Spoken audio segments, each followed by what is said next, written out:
Sa araw na ito ay ang recognition day sa pagtatapos ng summer class nila Ethan sa regular class. Tama po, nasa regular class si Ethan. At bakit hindi SPED? Mahal kasi sa private.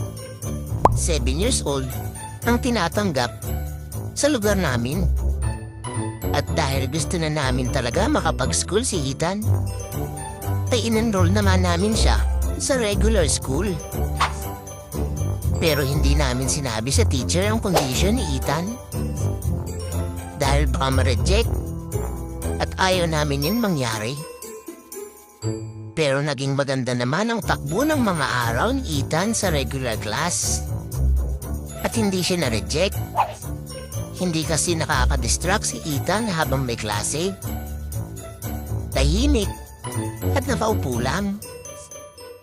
Marunong magsulat, magkulay, magbilang, magbasa, at nakakasagot pag tinatanong ni teacher.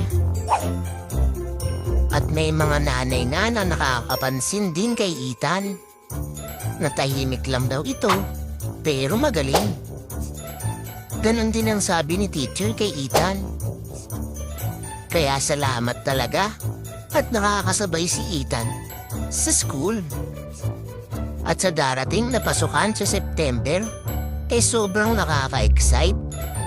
Dahil marami na naman magiging improvement si Ethan at matututunan. Lalong-lalo na sa kanyang social skill.